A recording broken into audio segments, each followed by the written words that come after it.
शोंगाई जी, विनोद अग्निहोत्री जी, शिवराज बिहारी जी, श्री उमाकांत लखेड़ा जी और सभा के संचालक हरीश अवस्थी जी, देवी और सज्जन। सबसे पहले जगदीश जी को धन्यवाद, उन्होंने आमंत्रित किया।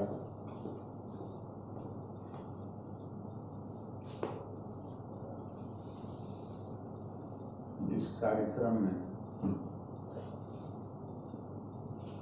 जो उन्होंने पुस्तक लिखी है आजादी, उसके विमोचन। ये एक तथ्यात्मक बात है कि चाहे हम आजादी की चर्चा करें, चाहे संस्कृति की बात करें, चाहे नैतिकता की बात करें, ये काम कभी पूरा नहीं होता है। हर नस्ल को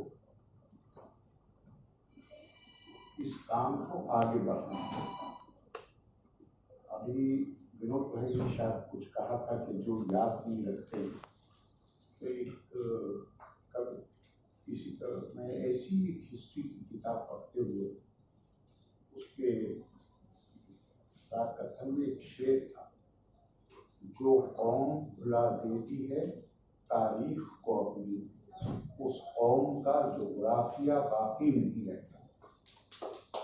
अगर हम अपने इतिहास को भुला देंगे तो भूगोल को भी खतरा पैदा हो जाएगा।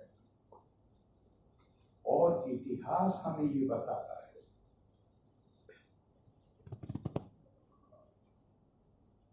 मिसाल के तौर पर, आज हम जिन लोगों ने त्याग दिया, कुर्बानियां दी, जानों की बलि दी, पेड़ों पर लटकाए गए, हम पुस्तक में पढ़ के वो हमारे लिए उनके बारे में हम सूचना प्राप्त कर लेते, लेकिन उनकी कुर्बानियों के नतीजे में जो हमें आजादी मिली है,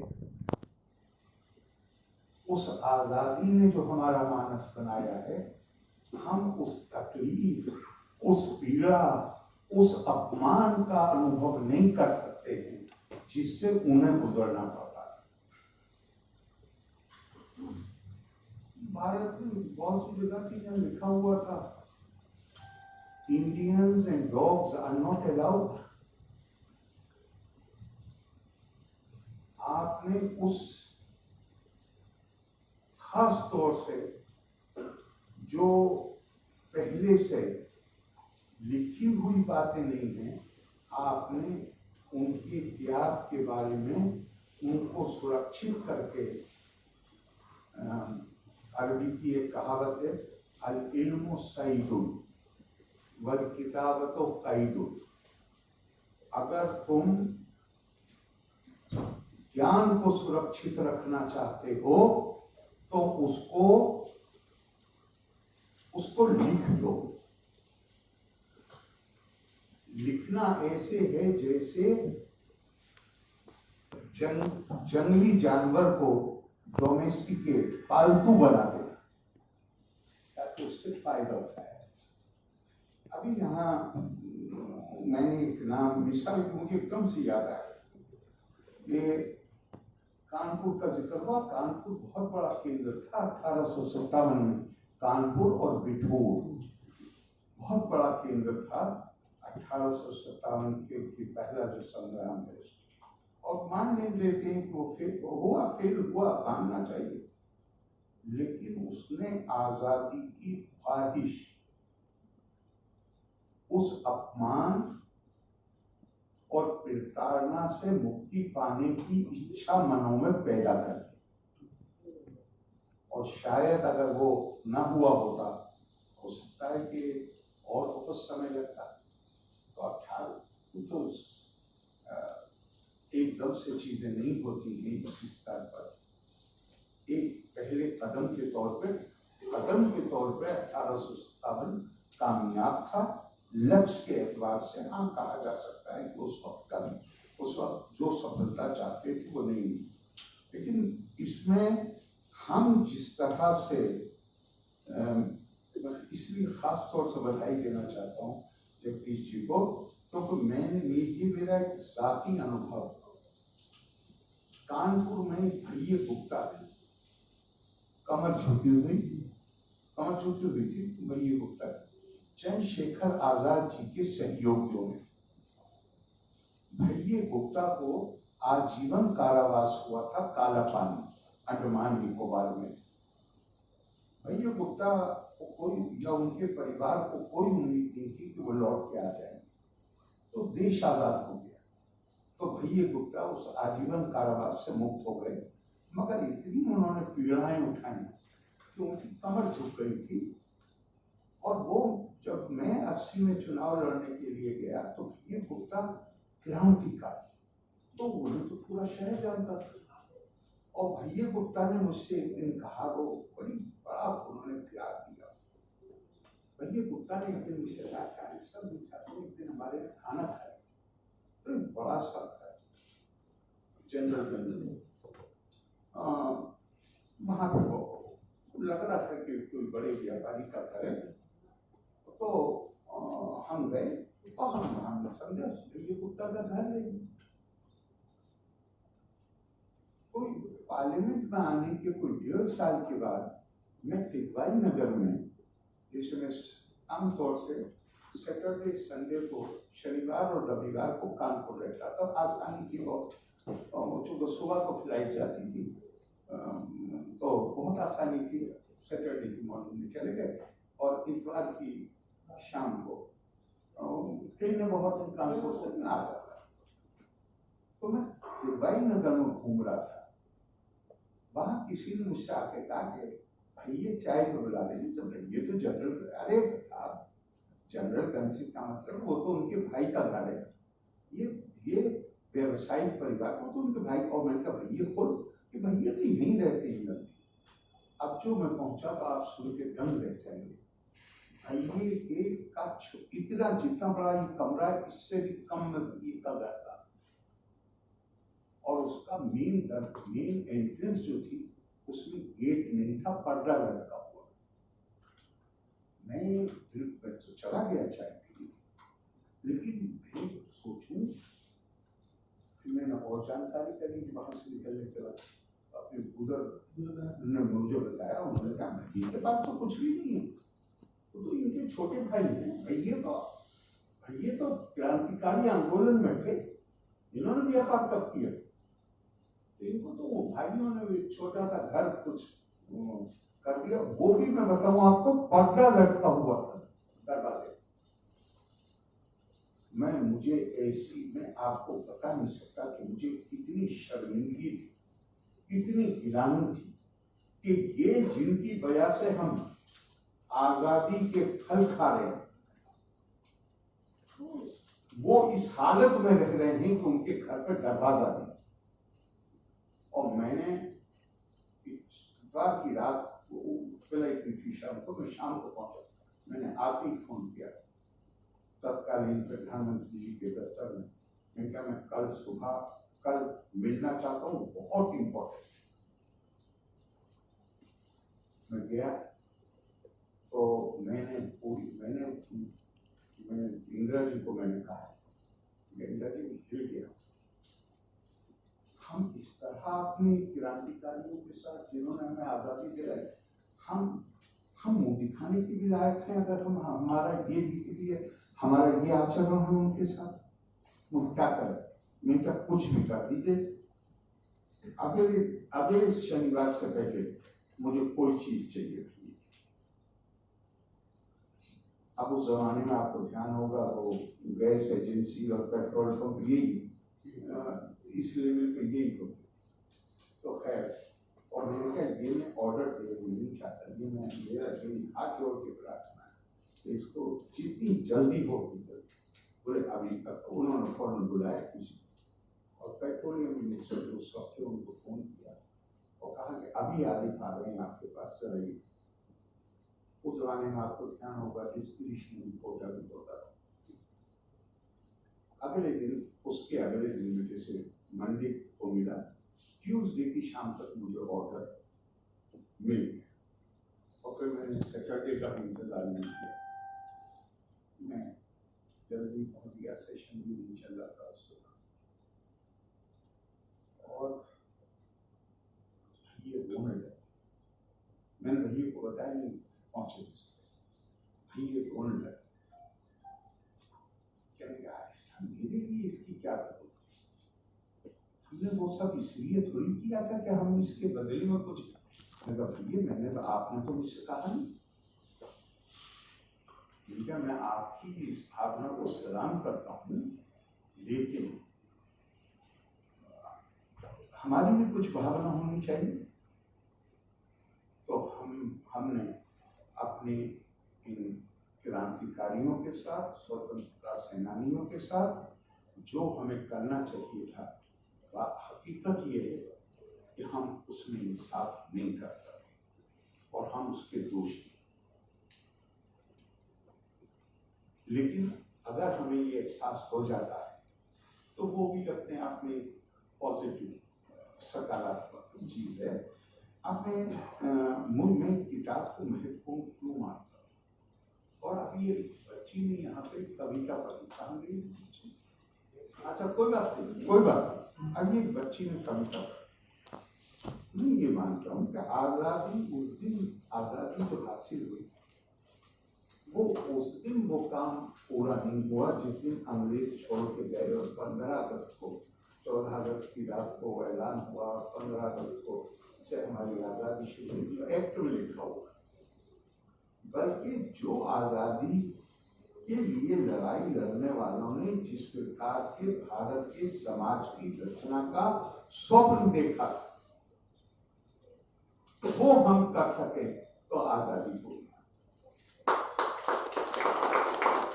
और उसमें मैं ये मानता हूं कि जो सबसे बड़ा सपना था, और मैं आपका आज हम मिसाल के तौर पर रामचरितमानस, उसको धार्मिक दृष्टि से देखते हैं, उसको हम महाकाव्य के रूप में देखते हैं।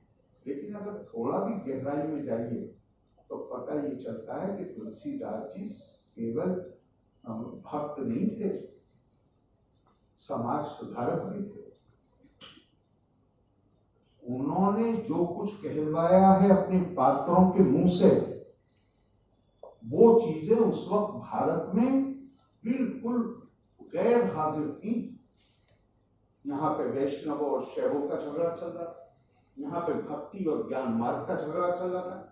कोई कहता था भक्ति को कंडम करता था, कोई कहता था कि नहीं ज्ञान मार्ग सबसे बड़ा।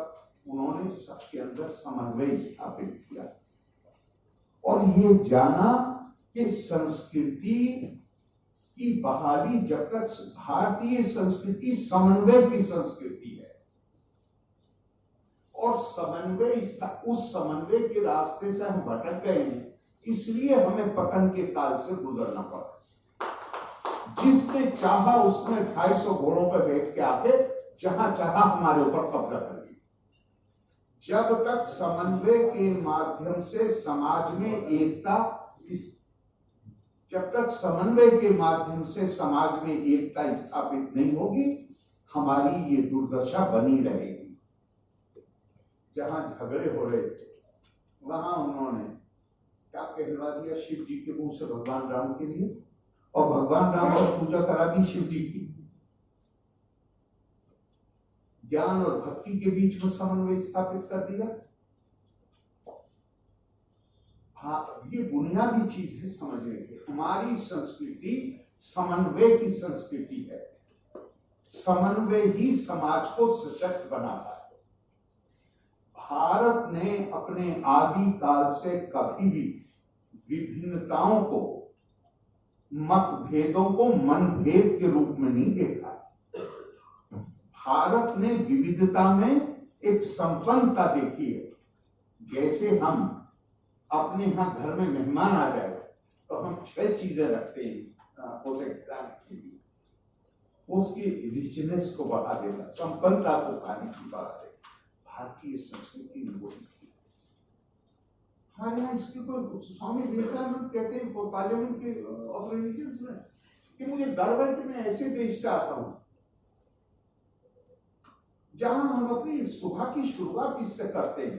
रुचि नाम वैचित्रिया दिव्य कुटी नानावत्या नाम को कमी सी पैसा मतलब ये जैसे विभिन्न नदी नाले चश्मे अपने अपने स्रोतों से निकलकर टेढ़े मेढ़े रास्ते लेते हुए समुद्र में लीन हो जाते हैं।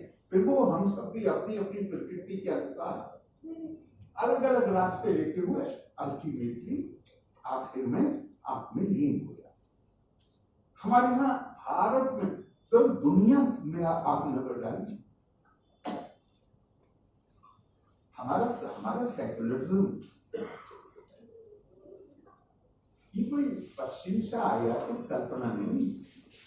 पंडित जवाहरलाल नेहरू जी ने खुद अपने भाषण में 1962 में कहा है, उन्होंने कहा कि आयातित कल्पना नहीं है, चूंकि ये हमारी जीवन शैली थी और इसका कोई एक नाम नहीं था तो हमने वो नाम दे दिया। मुझे बाद वक्त लगता है बहुत विद्वान थे वो, मुझे लगता है बहुत विद्वान थे, लेकिन कभी कभी आदमी की नजर चूक जाती है। ये हमारे यहाँ शब्द था इसके लिए, ऐसा नहीं एकम सब बहुधा विपरा बदल। हाँ ऋग्वेद में बहुधा और क्या है? सेकुलरिज्म का मतलब भारत में धर्म विरोधी भावना तो नहीं। सेकुलरिज्म का मतलब है विभिन्नता को का आदर और विभिन्नता को स्वीकार करना, विविधता को स्वीकार करना और उसका आदर करना। तो हमारे यहाँ तो आप दुनिया में देखिए कैसे संस्कृतियां परिभाषित हुई, पूरी दुनिया का इतिहास देख लीजिए। मैं जब ये बात कह रहा हूं तो हरगिज ये मत समझिएगा कि मैं कह रहा हूं कि वो हमसे कम है, नहीं, हर एक का अपना अपना तरीका होता है। उन्होंने अपनी संस्कृतियां परिभाषित की या तो नस्ल के आधार पर, रेस या भाषा के आधार पर, या जिसे हम धर्म तो का मतलब तो कुछ और है, रिलीजन नहीं है, लेकिन मैं यहाँ उसी सेंस में प्रयोग करना चाहता हूं। धार्मिक आस्था के आधार, आपकी पूजा पद्धति क्या है, आपका धार्मिक विश्वास क्या है, सारी दुनिया में कहीं आप नजर डालिए। इसलिए 150 साल से पहले तो जिसे प्लूरलिस्टिक सोसाइटी कहते हैं, विविधता से भरा हुआ समाज दुनिया में कहीं था ही नहीं। और भारत में अच्छा थोड़ी देर के सोचिए, अगर भारत नस्ल के आधार पर परिभाषित करता अपनी संस्कृति को, तो हम तो भारतीयों को ही नहीं समझ पाते। हमारे यहाँ तो कौन नहीं आया है दुनिया से, तो मैं डिटेल में नहीं जाऊंगा, इसलिए इतना समय। अगर हम भाषा के आधार पर करते परिभाषित, तो हमारे यहाँ तो अब कितनी है, अब राष्ट्रीय भाषाएं 18 से बढ़ गई हैं। हाँ अब ज्यादा हो गई।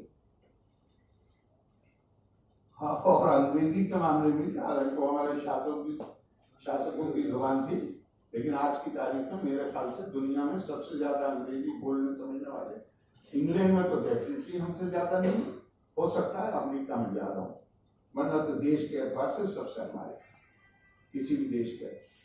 अगर हम धार्मिक आस्था के नाम पर करते तो भी हम सबको नहीं सजो सकते। मैं हिंदू और मुस्लिम की बात नहीं कर रहा हूँ, या सिख और क्रिश्चियन पारसी, मैं उनकी नहीं बात कर रहा, मैं बात कर रहा हूं आदिकाल की। तो क्या तरीका ढूंढा भारत के मनुष्यों ने, उनका हमारी संस्कृति परिभाषित होगी आत्मा से, चूंकि उसमें किसी को बाहर किया ही नहीं जा सकता। अहम ब्रह्मास्मि तत्त्वमसि, जो ब्रह्मा जिसने मुझे पैदा किया या जो मेरे अंदर निवास करता है वही आपके अंदर निवास करता है, ये है जो हमें बांधता है।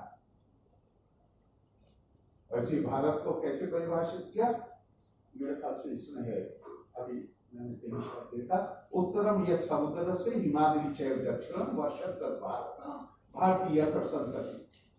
किसी चीज का जिक्र नहीं किया, एक ही चीज कही कि ये भूभाग है हिमालय और समुद्र के बीच में, और यहां रहने वाले भारतीय हैं। और उन्हीं मनुष्यों ने कहा, उन्होंने कहा कि भारतीयेषु स्त्रिया पुरुषो नाना वर्णा प्रकृति नाना देव अर्चने युक्ता नाना कर्माणि कुर्वते। यानी भारत की स्त्रियां, भारत के पुरुष, ये अलग अलग वर्ण, नाना वर्ण, अब आप चाहे उसे रेस कहिए, चाहे रंग कहिए, जो भी आपको कहे, अलग अलग हों। और रंग जो था पुराने जमाने में वो खालिस रेशियल होता था, वो अलग अलग देवों की उपासना करते हैं, उनके अलग अलग रस्मों रिवाज हैं। ये वो समय है जहां अभी यहूदी भी हिंदुस्तान में नहीं आए, जो सबसे पहले आए। इस्लाम तो तब तक एक धार्मिक परंपरा के तौर पर उसकी शुरुआत ही कुल 1400 साल पहले की। मैं उस समय की बात कर रहा हूँ जब ये जो जिन्हें सेमिटिक रिलीजन कहते हैं, कोई भारत में नहीं आया। यहूदियों के 100 साल बाद ईसाई आए हमारे। तब हमारी कल्पना ये थी कि हमारी एकता का आधार ना भाषा, ना हमारी संस्कृति, जो हमारी एकता का आधार, उसको परिभाषित किया जाएगा आत्मा के, तो वो उसमें कोई एक्सक्लूड नहीं होता, इंक्लूड है, हर कोई इंक्लूड है। और यही ये वो बहुत दफा कोट करते हैं ना कि कुछ बात है कि हस्ती मिटती नहीं, हमारी सदियों रहा है दुश्मन दौरे तो हमारा। तो मैंने एक जगह कहा, मैं कभी ये सिर्फ सवाल के जरिए बताया गया है कि हमारी संस्कृति दुनिया में अकेली संस्कृति, हमसे भी और पुरानी या समकालीन संस्कृतियां जिनके बारे में हम जानते हैं, लेकिन उनके केवल अवशेष बाकी रह गए, उनकी निरंतरता खत्म हो गई। तो भारत अब यही बात कहती है कि हमारी निरंतर संस्कृति है। कुछ बात है कि हस्ती मिट्टी नहीं, जवाब नहीं है इसमें। इसका जवाब एक ही समझ में आता है, क्योंकि हमने बांटने वाली किसी चीज को अपनी संस्कृति का आधार नहीं बनाया। हमारी निरंतरता बनी, हमने तो हम इंडियन भारतीय संस्कृति जो है वो व्यक्ति को, it does not view an individual in alienable and variable through alienable and variable factors. Rather, it views a person in terms of inalienable and invariable factor, and that is Atma, जो बदल नहीं सकता, न जायते म्रियते व कदाचित, नायम भूतवा भविता व न भूया, जो जो जो जो न मरे, न जिंदा हो, न जन्म ले, कुछ है ही नहीं, वो हमारी संस्कृति का आधार। और इसलिए हम सिर्फ इंसानों में नहीं, बल्कि हम जानवरों में, पेड़ पौधों में भी, और जो अचल चीजें हैं उसमें भी हम दैविक रूप देखते हैं। ये मैं उस बच्ची ने जो सवाल किया थे अपनी कविता के माध्यम से, मैं उसके बारे में कहना चाहता था कि हमारे क्रांतिकारियों ने, हमारे सेनानियों ने और हमारी ये नई नस्ल को, उन्होंने जो सपने देखे थे, ये सवाल कर रही है बच्ची, इसका एक ही जवाब है, और वो जवाब है, और मैं फिर दोहरा दूं एक बार और, कि क्रांतिकारियों ने, स्वतंत्रता सेनानियों ने जो सपना देखा था वो ये था कि भारतीय संस्कृति के आधार पर इस समाज की रचना होगी, तो ये न केवल अपने लिए फायदेमंद होगा बल्कि हम दुनिया के लिए फायदेमंद बन जाएंगे, दुनिया को रास्ता दिखाएंगे। मैं तो निश्चित हूं, जितना मैं अध्ययन कर रहा हूं, मैं मुझे ये निश्चित लगता है कि अगर हम अपनी भारत की सभी समझिएगा कि मैं आपको कह रहा हूं कि पीछे की तरफ लौट जाएंगे, नहीं, पीछे की तरफ लौटने की जरूरत नहीं। भारतीय संस्कृति, वो उसके लिए डॉक्टर विजय सिंह सील ने, जो स्वामी विवेकानंद के सहपाठी थे और मैसूर यूनिवर्सिटी के वाइस चांसलर थे, उन्होंने बड़ा सुंदर वाक्य प्रयोग किया, एवर एजिंग नेवर ओल्ड। निरंतर उम्र बढ़ रही है लेकिन ये विरध नहीं होती। क्यों? क्योंकि ये इस संस्कृति की मिसाल ऐसे है जैसे कोई, मानिए कोई नदी हो जो हर 10-15 किलोमीटर के बाद अपने आप को स्वच्छ कर लेती है। तो मैं आपसे ये नहीं कह रहा हूं, आप कहें कि मैं आपको ये सिखा रहा हूं कि आप हम कोई पुराने तरीके से रहे, नहीं, वो हमारी संस्कृति की डिमांड नहीं। हमारी संस्कृति की मांग केवल एक है और वो मांग ये है कि अहम ब्रह्मास्मि तत्त्वमसि। अपने आप में दूसरे को देखो और सबके अंदर उस एक को देखो और उस एक में सबको देखो। वो हमारी संस्कृति को मरने नहीं देगा। हाँ, उससे जब हम पथभ्रष्ट होते हैं, ये जो हमारा जो समाज बटा हुआ समाज रहा है, जिसका का जो मैं कह रहा था कि जहाँ थोड़े से लोग कहीं भी कब्जा कर, ये भारतीय संस्कृति का हॉलमार्क नहीं था। ये तो स्वामी विवेकानंद भी कहते हैं और खास तौर से स्वामी रघुनाथानंद कहते हैं कि ये तो हमारे पतन के, जो पतन का काल है उसमें ये चीजें हमारे अंदर आई। और उन्होंने श्रीमद् भागवत की, मुझे इस वक्त याद नहीं है लेकिन उन्होंने कोट किया है स्वामी रघुनाथानंद ने। उन्होंने कहा ये देश का आदमी तुलसी का उपासक था, सरस्वती का, मां सरस्वती का, वो सरस्वती का खल बन गया। हमने दूसरों को वो ज्ञान को रोकना दूसरे के पास जाने से, ये उपासक नहीं कर सकता, ये विलेन कर सकता है। और उसके नतीजे में और पतन होना निश्चित था, हुआ। मेरे ख्याल से हमारे जो बहुत सारे नाम इसी किताब में होंगे, उन्होंने ये सबक सीख लिया। उन्होंने हमारा आह्वान किया कि उन सांस्कृतिक मूल्यों को, फिर दोहरा रहा हूं, पुराने